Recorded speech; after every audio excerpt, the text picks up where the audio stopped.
I went to Japan. Mox went to AEW. I ended up at AEW as well. And look what happens when a guy who leaves WWE kind of just treading water in a creative slump shows up in 10 seconds and becomes the hottest guy in the business. Rest in peace to Atsushi Aoki of All Japan Pro Wrestling, who is a prominent junior heavyweight. Sad to say, we here at Tiger Driver Radio give our condolences to a cornerstone of the junior heavyweight division in All Japan Pro Wrestling, who also debuted in Noah. He unfortunately had an untimely accident in a motorcycle accident in Tokyo, Japan. So we just wanted to give our condolences. Yeah, condolences. Feel bad for that guy. Absolutely, man. Exactly. But on that note, life's too short. Enjoy it. Johnny Young from What a Team here. This is the Mad One from What a Team. And you're listening to Driver Tiger Radio. This is the beautiful one, Johnny Young. This is the thick and hearty Mad One. And we are What a Team, and you guys are listening to Tiger Driver Radio. Yeah.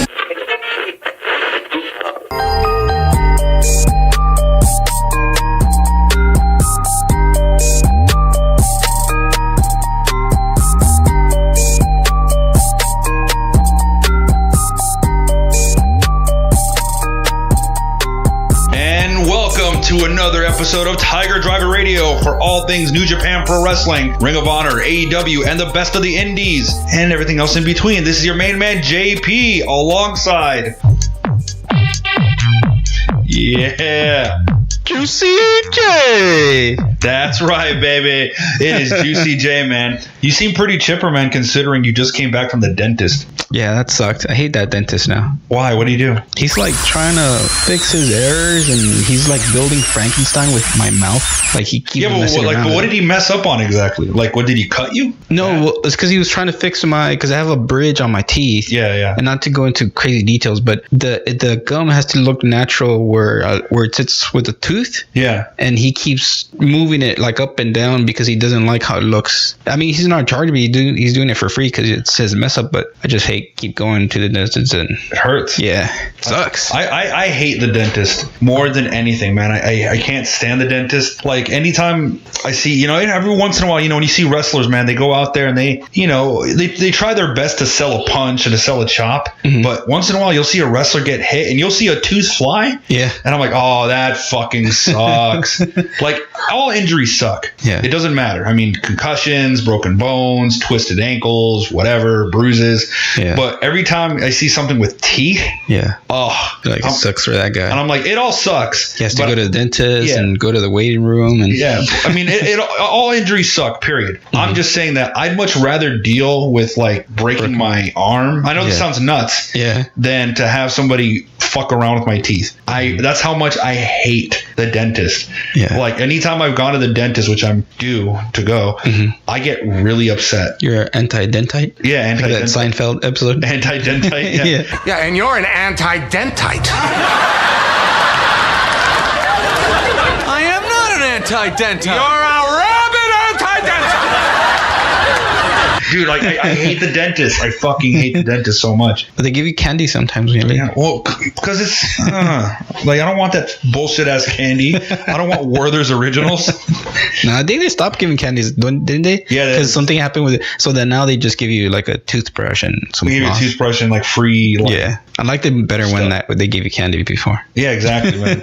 But speaking of good stuff, man, and one thing that's really been fucking crazy these past couple of weeks is since the fallout of Double or Nothing, man, like Jon Moxley has been just going off. It's going crazy? Going crazy about just talking about what's wrong with WWE's creative, which we'll get into that a little bit later. Yeah. And then another thing is that the best of the Super Juniors, man, the tournament this past week has been fantastic. It was a long one. It was a long one, absolutely. Like I said, I think this is also the largest field for the tournament in tournament history, just like last year's G1 was the longest in tournament history. I mean, and like I said, I think some of the biggest people, like we've seen a lot of people showcase their talents. I think one of our predictions might come true, and we'll get into that, man. So you ready to talk about it? Let's talk about it, man. Cool.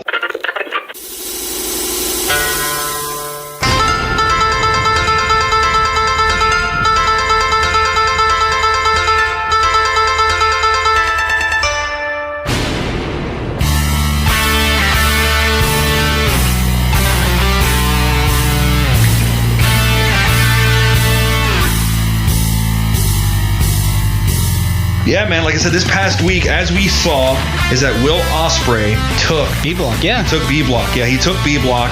Shingo took A block, respectively. And it is not to say that Shingo did not have his work cut out for him, because, man, Shingo has... I think we predicted this about 2 months ago, that when it was announced, the brackets were announced, that we thought, okay, who's going to go to the top? I think Shingo was like our guy, right? Yeah, you had said Shingo. I think I said Desperado, and then he got hurt. But then I changed my pick, and I said, you know what? I think it's going to be Ospreay. And I know we were kind of debating because we thought he was going to go heavyweights now. Yeah. But he actually stayed, of course, with the junior heavyweight this time. So, but yeah, I mean, you were right, man. You picked Shingo. Yeah, the thing is, like, I just feel like the reason why it's gonna be Shingo, and it's still gonna be Shingo, is the fact that, like, since he debuted in New Japan Pro Wrestling, he has been undefeated in singles competition. He's lost tag team matches, but the thing is, anytime he lost his tag belts, he wasn't the one to get pinned. Yeah, it was never. Bushi? It was always Bushi that got pinned. I don't know if you've noticed that. Yeah, like he never pinned or tapped out. I mean, there was a couple of times in this tournament where I'm like, whoa, he might actually lose, and he didn't. He absolutely didn't. Like that match that he had with the show was just brilliant. Early on in the tournament was. I think that was the best one so far, or the best one overall. Overall, I think between that and then, of course, what happened 2 nights ago with Ospreay and Bandito, because Ospreay and Bandito was fucking phenomenal, like another classic between those two. And I think it was safe to say that, like, with him being pushed since he left Dragon Gate last year, it was only the smart thing. If they're going to book him this strong, I think the next tournament that he was going to be a part of as a singles wrestler, they were going to push him, and they're doing exactly that. Because it wouldn't surprise me if here on out he either becomes IWGP Junior Heavyweight, or he ends up taking the open title at some point, because he's even said in backstage interview segments that he wants to compete against both heavyweights and junior heavyweights. And it's no secret the guy is either right at like 100 kilos or he's like slightly over or slightly under. The point is that, like, I don't fully buy him as being a traditional junior heavyweight. He's not. Shingo in his near future, I think, will definitely be the guy to compete for both heavyweight and junior heavyweight gold, whatever which way direction that they choose. But I think the way that they've booked him up until this point, it is so obvious that they are I think Shingo is the favorite to not only beat Ospreay, but to also push him in a direction to maybe take over the junior heavyweight division for now, at least for the foreseeable future. I think otherwise. I think Ospreay would win. Why? Because he had a conversation with Shingo when he won recently, and he told him that he was a gap between him going from junior heavyweight to heavyweight. I think that would be a good transition for him to go to heavyweight. But to me that makes no sense. And here's why to me it makes no sense. He's like, even though he would win the junior heavyweight title, he is a junior heavyweight. In order for him to be a proper heavyweight, he'd have to gain weight to meet that 100 kilogram thing. And in order to build the junior heavyweight division, put the belt on somebody that is going to carry the division. Right now, Dragon Lee is doing a phenomenal job, and it's going to be fucking awesome. With whoever Dragon Lee goes up against, either way, is going to be awesome. I just think booking wise, I would definitely go with Shingo, because it's a strong competitor. He's super over, super popular because of LIJ. Put somebody who's going to be a focal point for the junior division. This will be kind of Ospreay's last bit of focus on the junior division before he truly goes heavyweight. I think any minute now, especially because he debuted in the New Japan Cup earlier this year, he has to be at least etched in for the G1 this year. I think Ospreay has to be in the G1. There's no way that he shouldn't be. I hope he is, and I think this will be the proper way to kind of send him off out of the junior division. But booking wise, if you want to completely take him off the junior heavyweight picture, you could do the same thing and say he's the best one, so that's why he's done with all that and he won it, so now he could depart from it and not go back to it ever again. But that's why I was thinking he'll win it, that way he doesn't that's it, like he did everything with that already. But here's the downside to that is, if you do that, you just built up Shingo for almost a year just for him to lose. To what end? You know what I mean? I mean, who knows? Maybe it doesn't fucking matter, and like the audience will have empathy towards the fact that, oh man, he was defeated for this long, but he lost. I think I'm thinking, because the one thing that New Japan is super good at is their long-term booking. Like, they're good at like thinking long-term. This isn't like, the advantage is like this isn't about Monday night. So this isn't like, okay, we gotta react every week. It's like, no, the cool thing about about Japan is that they appreciate like long-term booking, storylines, and quality of matches, and that kind of speaks for itself. I think, and I'm not saying you're wrong. You could be very well right. I just think they're probably going to push, Shingo strong, so that way he carries the junior heavyweight division, and it kind of sets up a rivalry between him and Dragon Lee for a while. Yeah, and then Ospreay is going to slowly start building his himself into his tenure in heavyweights. Into tenure in the heavyweights. That's what I think. Whether or not he wins a G1, that's neither here or there. We don't even know. Yeah. We don't know. I mean, it is still so early to even predict, because like I said, even though that tournament takes place in August and goes in, or no, it actually starts a little bit. It starts in July. Mm-hmm. Starts in July and goes all the way through August. Yeah. That dictates one of the main events for next year's, Wrestle Kingdom, which is a 2-night event, and then, so I don't know, things are going to look really interesting come the finals of the Super Juniors. I'm still strongly saying it's going to be Shingo. Shingo has been my guy. I've been bad at like deciding who's who on tournaments, because you and I have both kind of been like, damn, we fucked up. Our choices weren't that great. Yeah. I still say Shingo is going to go over Ospreay.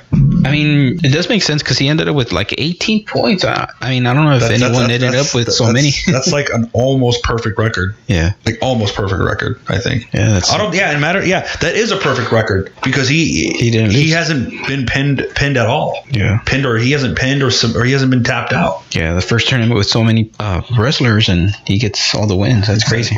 And the one thing with Ospreay almost lost his chance, especially when he lost against Robbie Eagles. Yeah. As well, which I'm also really fascinated by, this kind of like back and forth between El Phantasmo and Robbie Eagles, how they're both kind of like, he's like, oh man, we got to do this for Bullet Club, whatever else, but Robbie Eagles seems really frustrated that like El Phantasmo kind of like fucked his chances up, or basically fucked up the chance that he wanted to prove to himself that he could beat Ospreay on his own. And at the same time, like, I feel like there is some truth to what the commentators have said. It's like El Phantasmo is truly a heel, absolutely, and Robbie Eagles struggles with being internal conflict with being a member of Bullet Club, and you see that a lot, especially with the way that he wrestles and the way that he acts, in the ring. It'll be really interesting how that plays out, if it plays out. I mean, like I said, we've already dealt with one civil war within Bullet Club, what happened with the Young Bucks leaving, last year and everything else like that. But it'd be really interesting if they did that and they would set up a program between Phantasmo and Robbie Eagles, which would be entertaining as all shit. Yeah. Because despite the fact that I think El Phantasmo is not the greatest human being, he is an amazing worker in that ring. Amazing worker. Also, not to mention, he also unmasked Doki in the middle of the match and pinned him that way. And Doki's like known as the heel. And the one thing that's really interesting is that in the beginning of the tournament, Doki was a flat out heel. Everyone was like booing him. And then have you noticed towards the end of the tournament, people are cheering hero him now. Yeah, he's like being cheered. And even though he didn't really perform well in the tournament in terms of points, I think he impressed a lot of people. And I hope they keep Doki as a competitor in New Japan, for the junior division. Because my whole thing is, as much as I'm glad, and we'll get to this next, much as I'm glad to see, foreigners, like I said, Michael Elgin did leave, Kenny Omega did leave, the Bucks left, I'm glad to see, John, Moxley, stake claim to wanting to challenge for the U.S. title against, Juice Robinson. I'm super stoked that we see El Phantasmo. I would still love to see more Japanese competitors join New Japan Pro Wrestling from other companies. Have Doki bring his friends. Well, like I mean, yeah. And like I said, I'm really happy. I mean, you also see Titan, and you see, Jonathan Grisham, as well, which I think Jonathan Grisham, in my opinion, should leave Ring of Honor and just focus on being a New Japan Pro Wrestling, because I feel like his style works perfect. Yeah, it does. You need somebody to fight against Zack Sabre Jr. Yeah. His style. Exactly. Like go toe to toe with him, and exactly his style. I mean, granted, they always say that, differences of styles make matches. Like the best matches you've ever seen are always between two very opposing styles. Like some of my favorite matches of all time were always between like a young Rey Mysterio versus Dean Malenko, or like I always loved watching, Marty Scurll against Ospreay recently, which is like two very different styles, like a submission guy and a guy that uses shortcuts versus a high flyer, Yeah. But I really, really, really think that Jonathan Grisham has a style that is like perfect for New Japan. It's very classic, very British inspired, a lot of submissions, combinations, a lot of strikes. Like I said, I would like to see him get more aggressive. That's all. Yeah. And in this tournament, I feel like he could have gone farther had he been a lot more aggressive. Definitely he would. He just needs to lose that showmanship he has. That's too much of it sometimes. Yeah, absolutely. But he definitely, if he becomes aggressive, he could defeat anybody. Absolutely. I mean, like I said, that's the one thing about Zack Sabre. Zack Sabre Jr. was already a celebrated grappler. Mm-hmm. It was when he went heel, that's when I feel like his career took off. Yeah, it progressed after that. Yeah. Absolutely. Especially since, because, there was a couple years ago when he did the Cruiserweight Classic. Everyone was like, oh, wow, Zack Sabre Jr. from England did the Cruiserweight Classic. Mm-hmm. He got pretty far, but he was still very much a face. And then after that, he decided, I'm not going to be in the WWE. I'm going to go to New Japan. And not only that, I'm going to join Suzuki-gun, which no one saw. Everyone was like, whoa, what? Like, this babyface wrestler? I mean, Sabre Jr. is always a bit of a smartass, Yeah. But I felt like with the way he works and his, him being a bit of a smartass kind of fits in Suzuki-gun. So I would like to see a much edgier Jonathan Gresham. And have him go to Chaos. Have him go to Chaos. Exactly. I mean, Chaos is always kind of just in flux, lately and stuff like that. But yeah, they need some people too. Yeah, they do. And I also feel like another thing that I've kind of noticed in New Japan lately is that I still feel like in terms of their Japanese performers that they're still resting on their older stars. I feel like Taguchi? Like Taguchi. Yeah, exactly. Like Taguchi, like Liger. I mean, granted, Liger is retiring, like Suzuki, Tanahashi, and nothing against those guys. A lot of those guys can still go, and they're awesome, but I want to see newer guys, which is why it made me so happy to see, Show, really, show people yo, I am a threat. I am here. And then Yo is stepping up in his own way, but I want to see other young Japanese guys. We have the foreigners. Yeah. We have tons of foreigners. Yeah. Probably, I think, the most amount of foreigners in the New Japan roster in the company's history. Yeah. Because back then it was only maybe a handful. Now it's like almost half. Maybe half the roster are foreigners. Yeah.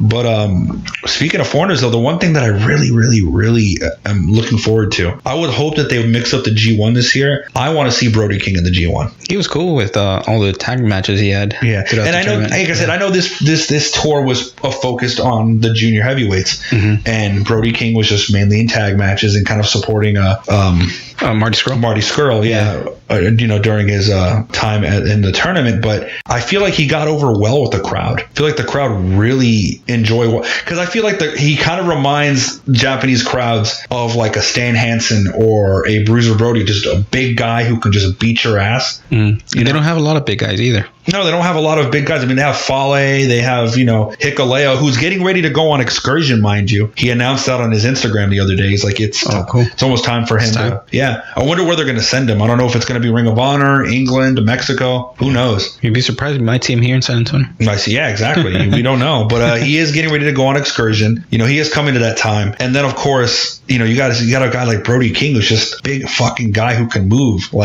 He's doing lucha style, rope work, being his size, which is ridiculous. But he's also so good at just using his size and just pummeling his opponents and using his body as a weapon, Yeah. And he's smart too. Absolutely. A lot of big guys don't have that smart into them because, you can be a big guy and smart guy too. Yeah. Because you need the small people to defeat you somehow. But he does it all. Yeah, exactly. And I would love to see him mix it up in the G1. Whether or not he wins, probably unlikely. Yeah. But he'll be one of those guys that kind of has a strong showing of oh shit, he could be a threat to a title down the road. Yeah. I love him. I love him as part of Villain Enterprises and him as a tag team wrestler.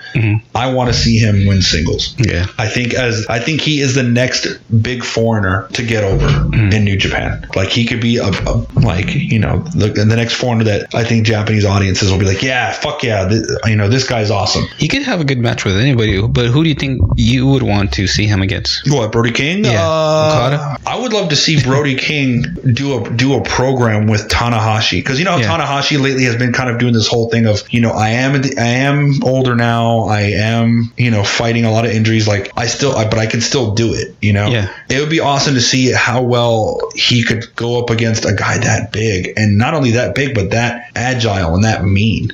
So, I would love to see him in Tanahashi. I would love to see him against Okada would be awesome. Yeah. As well. Which speaking of Okada, man. man. Like, I know it's not going to be at the Best of the Super Junior finals, but it's been slated for Dominion. I am so fucking excited for Okada versus Jericho. Rainmaker versus Painmaker. Which I like the fact that Jericho always plays off his opponents. Because remember, it was Omega and then it was the Alpha. Yeah. The Alpha versus the Omega. He's always the opposite. Yeah, whatever exactly. they are. Yeah. You know, he's always the opposite. And I love the fact that it's like Rainmaker, well, welcome to the Painmaker, you know, and I really, really love that. And it's really interesting because, like, I know Jericho is now part of AEW, and we'll get into the AEW thing maybe a little bit later. But the fact that he decided that he still wants to work in Japan, that really shows that how much he really liked working there, you know. And I'm so stoked to see him and Okada mix it up. Like, so stoked about that. Yeah. Maybe that's why Moxley is going over there, and that's why Marty Scurll stayed there. Or seems like he's staying there. Yeah. I mean, he seems to like, you know, working in Japan. Yeah.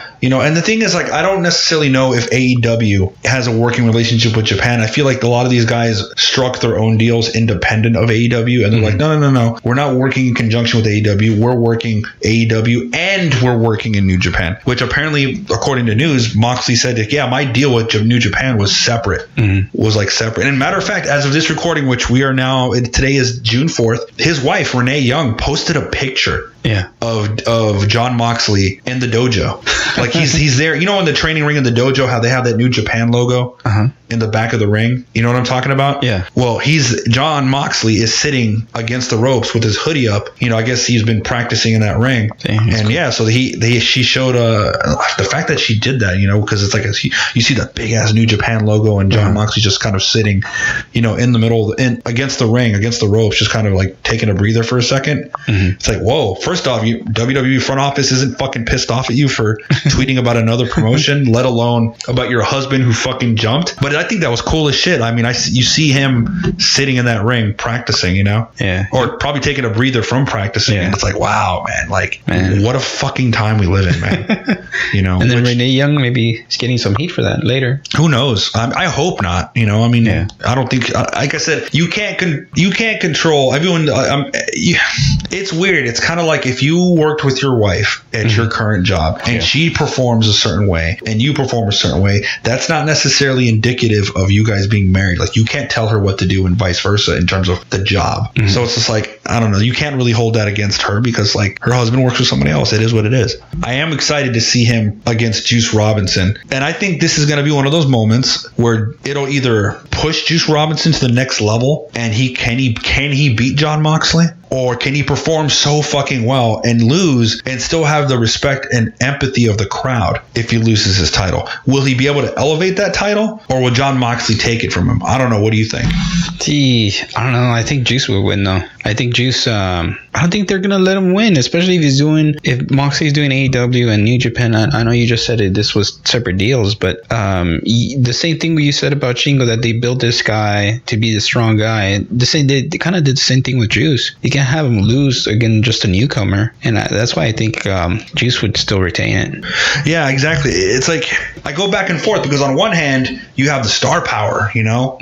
And that means, all these new guys. Because I feel like there's a lot of people that only got into New Japan because of the Bullet Club. And then, of course, only got into New Japan because Jericho wrestled in Kenny Omega last year. Yeah. And then there's a lot of people who are just casual, like, whatever, you know, just subscribe just to see this one match and then get off. If they want to bring even more eyes, you have a younger guy like John Moxley, who's obviously super famous because of his time in the Shield and his time in the WWE. And then he's wrestling in Japan, and you put the belt on him. That is more incentive for him, for fans to keep watching New Japan and maybe even get converted. Because I don't know about you, I feel like there's a lot of fans that might have been casual about it who have got converted because they realize, oh wow, here's Tetsuya Naito. Oh wow, here's Jericho. Here's Jericho, wrestling against Kenny Omega, wrestling against a guy evil. Who's evil? Or wrestling against, or there's all these other people on the New Japan roster that are awesome.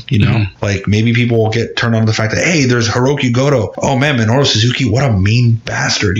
So it just brings more eyes to the product. You know what I mean? And this is why I'm also a proponent that it's great that New Japan is like bringing these big name foreigners and you're bringing more eyes to the product. Great. But also not just bring other foreigners in the undercard, but also showcase strong young Japanese talent, because at the end of the day, this is a Japanese promotion. You know what I mean? This isn't like Ring of Honor in Japan. You know, this is New Japan. You know, and that's what I'm saying. I'm such a big proponent of them pushing the younger Japanese talent on the roster to carry, you know, which is why Okada is doing amazing. Naito is awesome, you know, and Shingo Takagi potentially being, you know, the face of the junior heavyweight division going forward might be good. So I don't know. We'll see. But I am stoked about it. I have a strong feeling, though, that Jon Moxley will win, though. You do? Yeah. Man, you're gonna have to do a bet on that. I don't know. I think it's still I think it's still too close to call. Because I don't know. Maybe it might elevate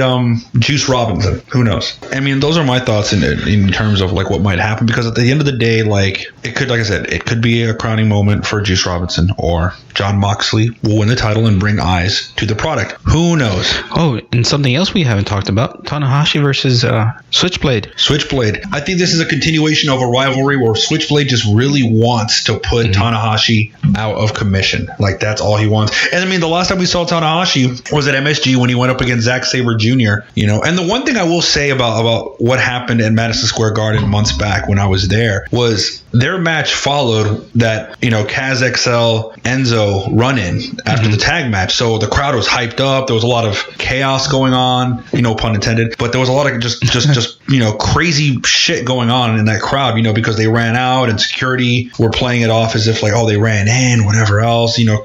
And to this day, I mean, no angle is paid off from it. I mean, they haven't appeared in Ring of Honor. It was a weird move. I don't know if that was a shoot, a work. I don't know. Or maybe they were just there and then they saw what they did with the guy that ran up to Bret Hart. Oh yeah. And they probably saw him there, like, well, just do something. Go out there. We need some eyes over here. I don't know, because something like that wouldn't be something that like that, for that to happen wouldn't just be an on the fly call. That must have been set up previously.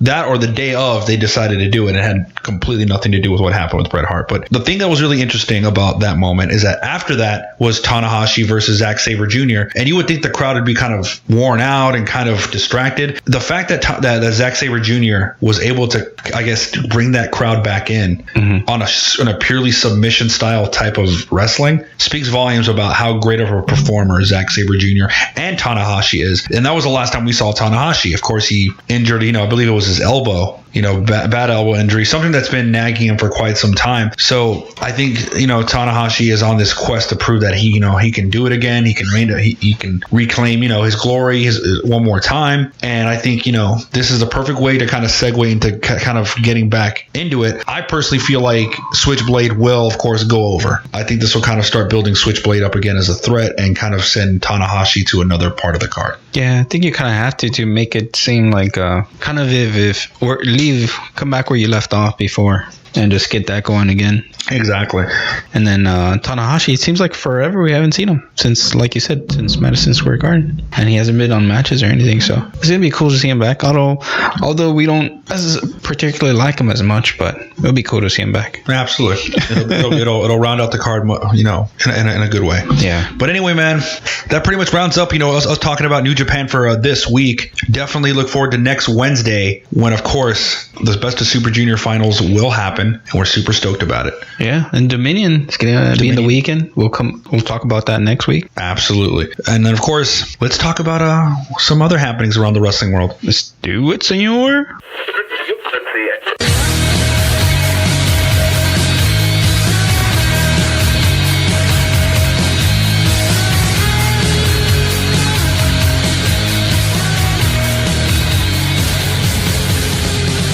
You know, and one thing that it's been happening around the wrestling world is that following what happened at AEW, you know, all eyes are on AEW right now. Like, holy shit.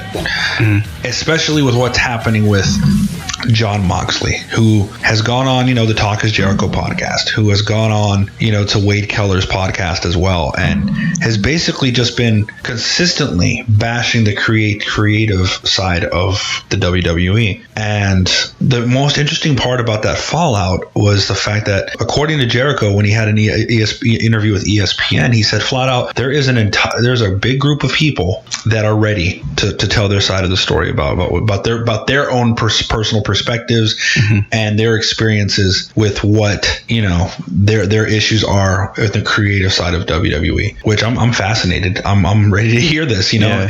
And it just seems like the common denominator seems to be Vince McMahon's lack of foresight to build, because he feels like it needs to be one way and it's my way or the highway, and these writers are the ones that are kind of scared of losing their jobs, as opposed, because a lot of people felt like, oh, the wrestlers are afraid of losing their jobs. No, it's more so that the writers are the ones that kind of suffer the wrath more than the wrestlers. The wrestlers have to be the ones to execute whatever plan that it's given to them, and they're bummed out because a lot of the times the scripts that they're given, these scripted promos that they're given, is utter shit. Yeah, I mean, the process sucks, but can you blame the guy? I mean, it's his company. Like, if it was let's say it was your company, wouldn't you kind of do the same thing? Like, you wouldn't want nobody to mess with it. Like, it's my way or the highway. I mean, it's my money anyway. Exactly. Yeah. I mean, at the end of the day, I mean, look at the empire that he's built. Can you blame somebody wanting to think that, okay, this is how it's always worked, this is what I want it to work like? Yeah. And you can't really argue with that. You can't really argue with it. But at the same time, all things change, and with all things change, you know, like, what was that meme? It's like,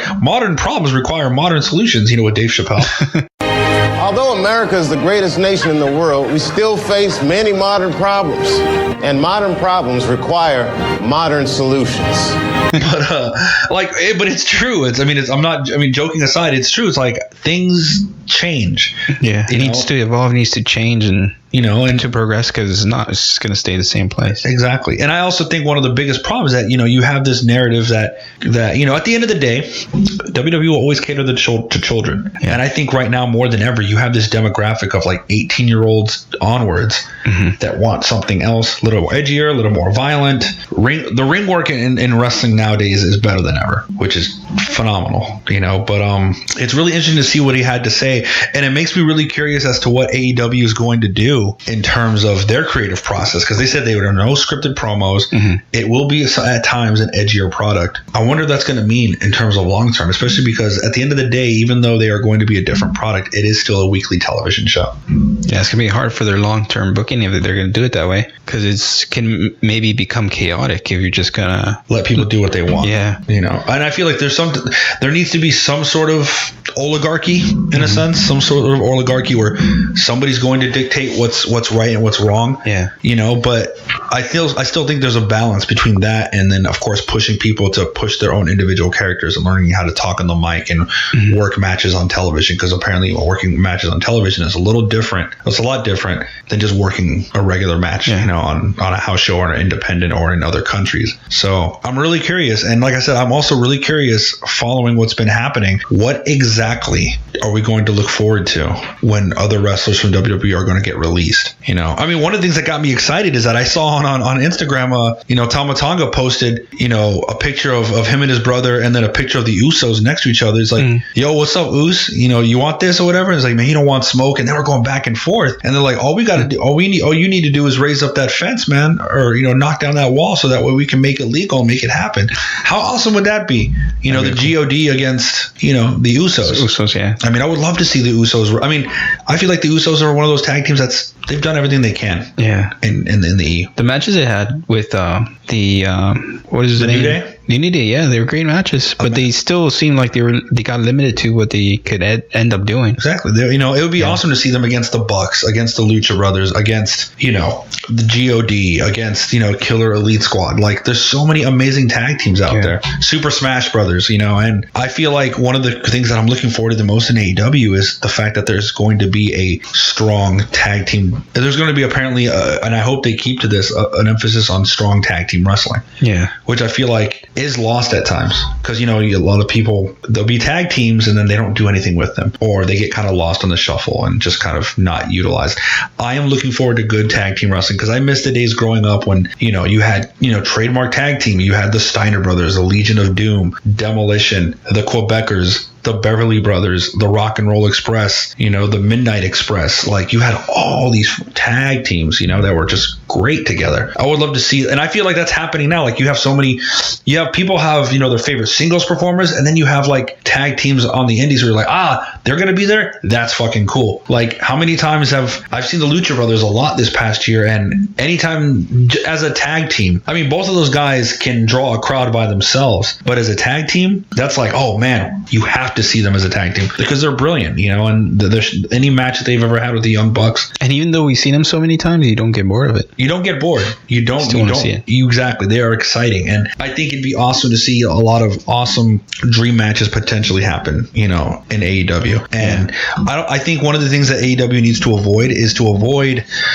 being another WCW. It's like, oh, this guy from WWE left, grab him. This guy from WWE, grab him. I like and I hope they stay true to what they said, is that they're not trying to focus on grabbing as many people as possible, but rather grabbing who they feel is going to be a perfect fit and then building them and creating our own stars, which is why I think it's a good combination that you have big names like Jericho and Moxley, and then to an extent Omega, even though he has most of his fame comes from wrestling in Japan and being part of the Bullet Club, that you're also going to have this strong undercard. You know, you have MJF, you have Jimmy Havoc, you have Jungle Boy, you have Hangman Page, you know, and those are names that have gotten some buzz, but they're definitely names that are ready to go to that next level. Yeah. You also got those other guys that never debuted. They just kind of sprinkled them in here and there, like Darby, and Allen, the Liberians. They didn't really have a match. They just kind of had a quick promo during the Double or Nothing. Yeah, like they have more people that they're making stars organically, and I completely agree. They're making stars organically. I mean, Darby Allin has gotten a lot of buzz on the indies, especially for his time in Evolve, especially with his matches that he had with No Ego, Ethan Page.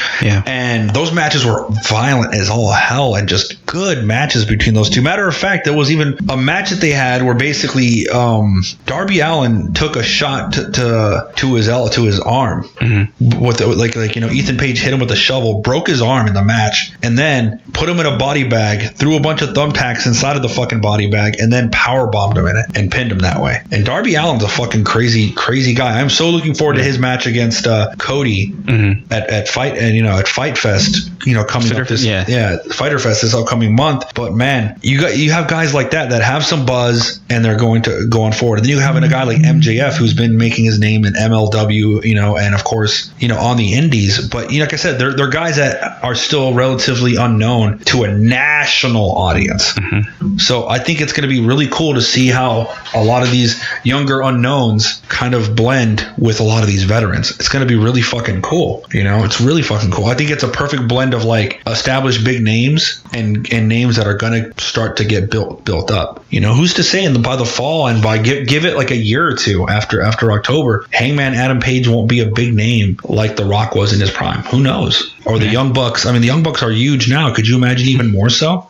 Yeah. I mean, in fact, they just announced that they scored a bigger TV deal in Canada. And in fact, I forgot what network they're going to be in, but apparently their TV deal gets them into more households than WWE does in Canada, which is big. Also the same thing in the UK, which is huge. And I think that has to do in a big part in the fact that the Khan family is behind it, because the Khan family obviously has stake in soccer. They have their stake with the Jacksonville Jaguars, of course, having, you know, a multi-million-dollar business, you know, with car parts, I believe. So the fact that they're like Vince McMahon is very close to being a billionaire. He's a millionaire based on a wrestling entertainment organization. The Khan family are behind, in some people's eyes, a legitimate business sports venture like soccer and football, and they have those connections. So of course, I think I'm not going to say it's easy, but they would have a lot more access to a lot of these avenues to promote their products, because their track record is proven in dealing with an actual sports team and dealing with, you know, sports teams rather,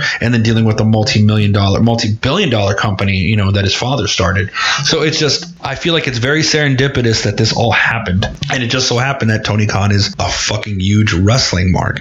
Like, he loves wrestling, no stats. He's a big nerd. It's a big nerd. And on top of that, like, he has his own sports stats company. You know, his stats go big, and when it comes to like breaking down, you know, performance, wins, losses, performances in all avenues of you know, competitive sports. So I'm really stoked to see what's going to happen and what's going to make them stand apart. apart. And one of the things that's going to make it stand apart, besides different production, different approach, the fact that they wanted to be a more sports oriented product, is that a lot of these guys that would typically not be given a chance in WWE because WWE quote unquote doesn't feel like certain people can cut it, will be given that chance to show that no, hell yeah, I can make it happen. This is because a guy like Darby Allin, I think, is a star in WWE. I'm not saying he would not have made it. I think he totally could have, but who's to say what a guy like Vince McMahon would think? Yeah, like kind of what happened with Shawn Spears and Ty Dillinger when he was over there in NXT. Yeah, all the potential in the world. Yeah, and they wasted the time they had with him when he was there. And I know some people didn't really like him as much when he moved to SmackDown, but it was a lot of the booking his fault. And I mean, I kind of liked him when he was in NXT. I thought he had a lot of potential, and it showed when he came up in the Royal. I was about to say Royal Rumble. When he came up in the Double or Nothing Rumble. Yeah. And he did pretty good there. Absolutely. And, like I said, it'll be nice to see a lot of these guys that usually would not be given a chance. Mm-hmm. And you mix it in there with a lot of guys who are proven, like a Jon Moxley, like a Cody Rhodes, like a Young Bucks in their own right, So I hope that they can kind of maintain their own sense of sovereign, being a sovereign promotion that doesn't necessarily rely on talent rejected from WWE, but rather relies on building their own stars. Yeah, some more OWE talent and some Yoshi talent. Exactly. Different people. So yeah, exactly. I'm really excited to see Joshi wrestling. More Joshi professional wrestlers in America, because that's really fun.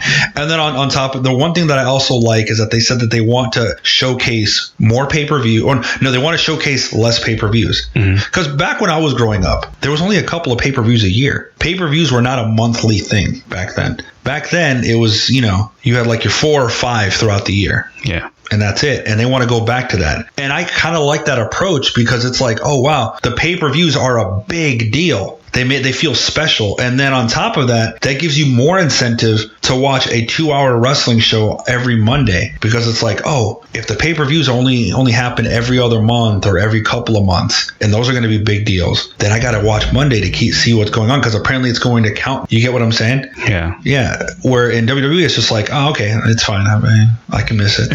It nothing really happens anyway. There's no incentive, which I kind of miss that old school booking. It's kind of like when I was a kid. ECW was badass. It was only 1 hour a week. And then a pay-per-view maybe, every other month, like 2 months, every 2, maybe 3 months. But that gave you something to look forward to. It's like, oh shit, ECW, I got to watch it. I got every Saturday, 11 p.m. I got to fucking watch it, or I got to record it, on VHS. And this is how old I am. Yeah. And then, convince your parents to buy the pay-per-view. Yeah. So I got lucky because my friend, his parents they got that stolen cable, and we're like, let's go watch the ECW match at my friend's house.